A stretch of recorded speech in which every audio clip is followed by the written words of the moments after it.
Welcome to iCode. In this video, we are going to cover a very essential debugging skill which also helps in speeding up development, and that is intercepting, analyzing and modifying the network requests. For those who have never done this or do not consider this important enough, believe me, you are going to thank me later. And if you already have some idea about intercepting network requests, have worked with the tools like Charles, Fiddler, but you find them difficult, time consuming, this video is for you. We'll use a tool named Requestly and we'll do a ton of stuff with that. We'll not just intercept the requests, but we'll also modify the request response, we'll simulate the API failures, response delays, redirections, and a lot more. Almost everything related to network calls that you wish to do for increasing your development speed. So without wasting any more time in setting the context, let's get started. And please stay with me till the end, there's an awesome offer waiting for you. Now let's get started.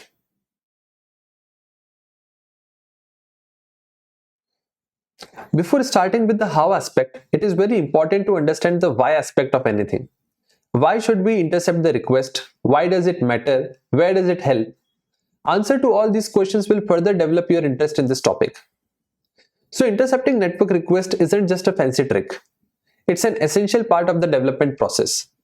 Whether you are building a web app or a mobile app, being able to capture and inspect the data flowing between your app and the server can save you tons of time in troubleshooting the issues. Think about it. When something goes wrong, maybe an API is not responding as expected or the data isn't formatted correctly, being able to see what's happening under the hood helps you identify and fix the problems quickly. You can test different responses without having to change your backend or wait for the server-side fixes. Let's say you are using a library for network calls or image loading like Alamafire or SD Web Image. These libraries handle everything internally, which is great for the ease of use. But what if you need to check exactly what the server is returning? Is the issue from the library or is it a problem with the server? This is where intercepting network request is much needed. You have probably faced situations where Postman shows a perfect response, but your app behaves unexpectedly. It can be because of user agent or something else which you are not sure of. So by intercepting requests, you can confirm what's actually being sent and received, which makes it easier to pinpoint the issues. Plus, intercepting requests allows you to manipulate them on the fly. So you can simulate different scenarios like delays, errors, alternate data payloads, and everything else to make sure that your app handles them smoothly. So if you are serious about developing robust and reliable applications, mastering this skill is very important and I cannot stress more. Now that we know why it is important, let's move on to how we can make this process easy and efficient with Requestly.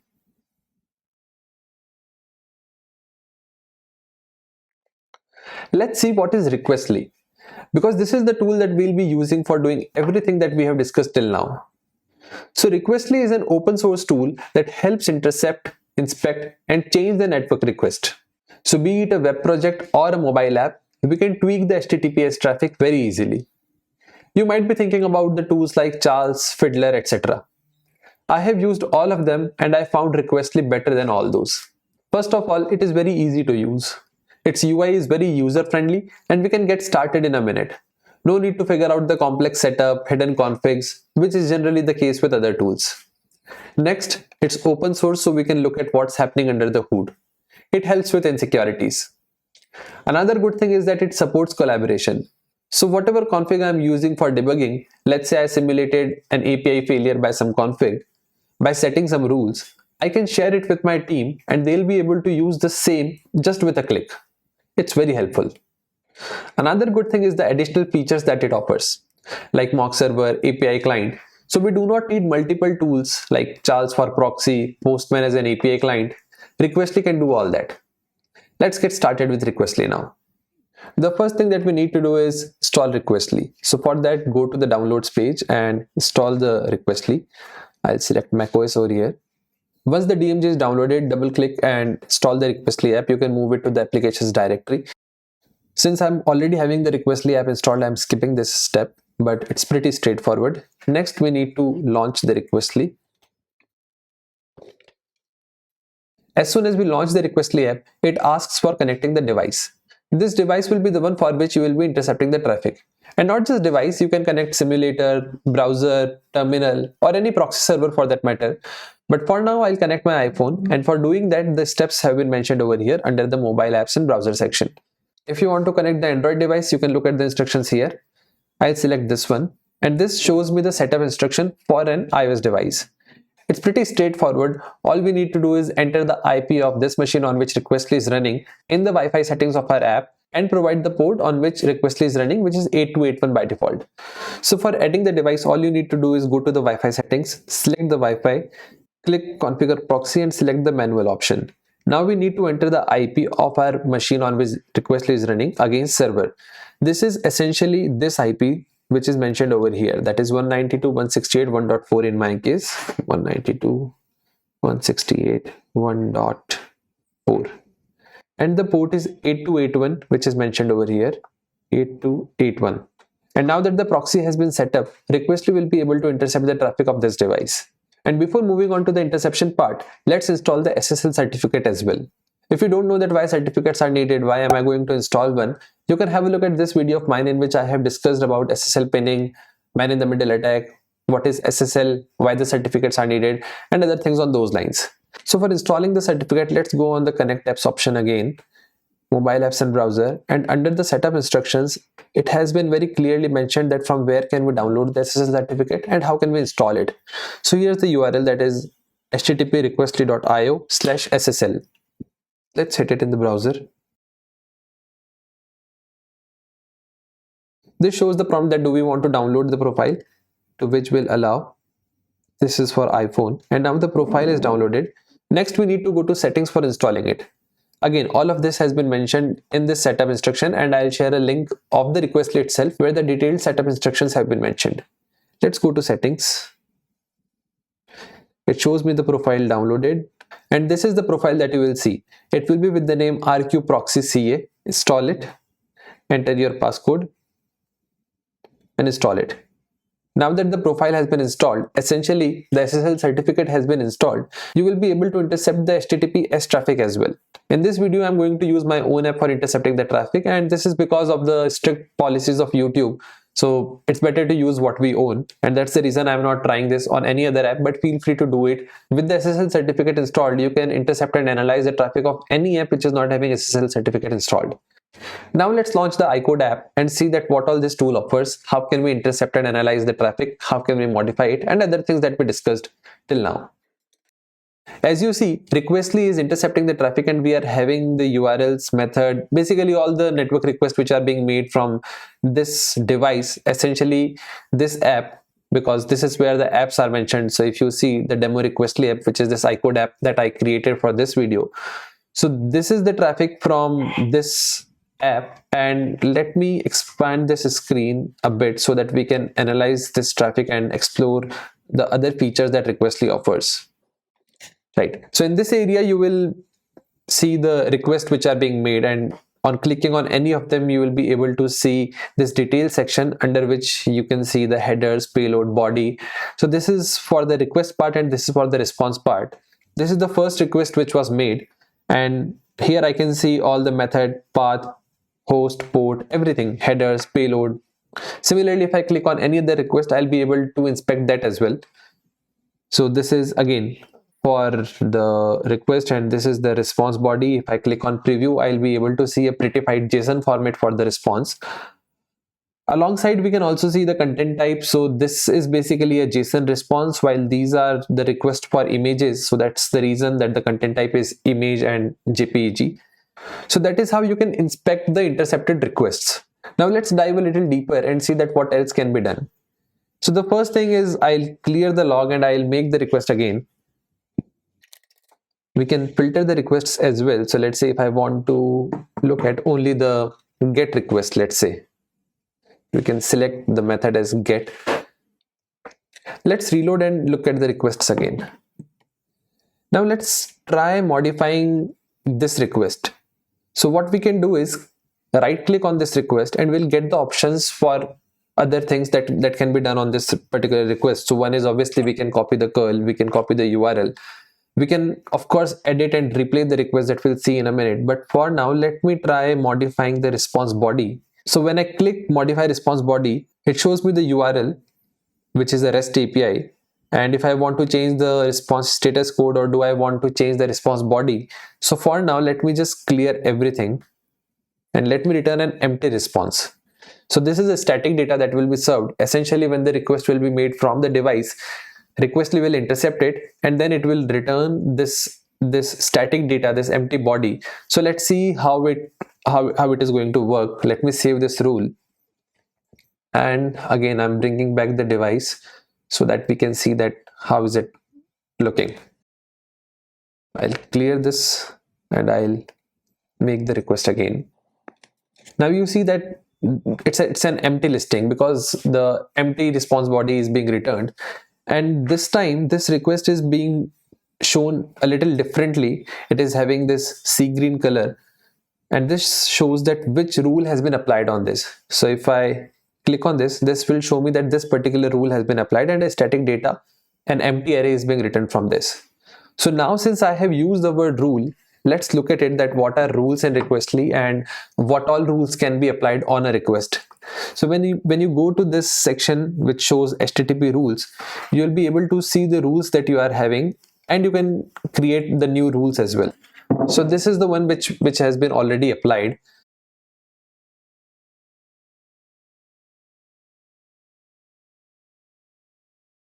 And the next thing that I want to do is add the delay rule. So here are some more modification options which can be done, and here I can select the delay request. Now this automatically picks the URL for which we want to apply the rule because we have right clicked on that, and then we can add the duration of the delay. So let's say if I want to add say 3000 ms, which will delay the response by 3 seconds, and my bad, it will just be 3000 because ms is already considered, and then I'll save the rule. Now let me again launch this app and let's see. So you see that there's a delay in the response, and that is because of the rule that we have applied. So again, the request got intercepted over here, and it shows that there's a delay rule applied for this particular request. So this is how the rules can be added. And if you want to see that what all rules you are having, you go to the HTTP rules section and you will see that there's a delay rule over here. So we have seen that how we can modify the response, how we can add the delay. Similarly, you can simulate the API failure as well. That was almost the similar case which we tried with the empty response body, but let's say if I want to change the status code, all of that is possible. Next, let's try the redirection rule. This is very helpful when we are working with multiple environments. So let's say my application is pointing to the prod, and without making any change in the code, without changing the base path or without changing the environment, I want to see that how it will work with staging or UAT or pre-prod, whatever environment I'm having. Basically, I want to redirect the request without changing the endpoint to some other endpoint. How can we do that? So again, pretty straightforward. We'll just select the request, or maybe we'll first clear the log. We'll make the request again so that it is clear. So this is our request which is having the rule applied. I'll delete this and I'll apply a new rule. But before that, if you want to see that the rule has been deleted or not, I'll just give it a refresh, and you see that this time the green background is not being shown, which shows that there's no rule applied to this particular request. I'm clearing the log, a new request, and now on this one I'll apply the redirect rule. So right click, redirect URL, which will apply a new rule, which will create a new one, and here I'll mention the new URL on which I want the redirection to be done. So I just saved the rule. It is automatically enabled, which is by default. And let's see again, a refresh. You see that the data has changed because now the data is being served from a different URL or a different API for that matter. This shows that a redirect rule has been applied over here. So the idea here is to convey that there are a lot of rules, a lot of configurations that can be done, that you can try for improving your debugging or speeding up your development. Let's say your backend is not ready and you want to mock the APIs. All that can be done. So for that, let's see, there are a couple of ways for doing that. First, I'll show you that how the session can be saved and how the session can be mocked. Let's assume that all of these requests are for a session which I want to mock. So for mocking, what I can essentially do is click on save button, give a name to my mock session, let's say iCode mock session, and I'll just hit on save. Network session saved successfully, and then we can view the session. This can be done from the sessions tab as well. So this is the session that I have saved, and if I want to create the mock from this, it's as simple as clicking on this button. So create mock from this session. The resource type are REST APIs and proceed. Select the REST or static request that you want to mock from the below traffic, and I want all of them. Create mocks, and the matching condition is entire URL. I'll just create the rules. Now that entire traffic will be served from my mock session, and if I want to view the rules, here are the ones. So this is my mock session. I can check them, edit them under the rule section. This is how the mocks can be created. Let's see that what else can we do. Let's go back to the traffic. I'll delete this rule. And let's see that how can we change the request headers. So for example, your backend has made some changes, or they have added a provision of giving you a custom response based on a custom header, but you do not want to make those changes in the code because those are the temporary changes. It is a kind of workaround for something that you are trying. So for the time being, you can pass that request header by modifying the request through requestly, and it is as simple as that. So if I go here, I go for modifying the headers, and I can add the request header over here. So let's say some custom header, let's say, which is having the value of a feature flag. And if I save the rule, I'll make the request again. Let me clear the logs.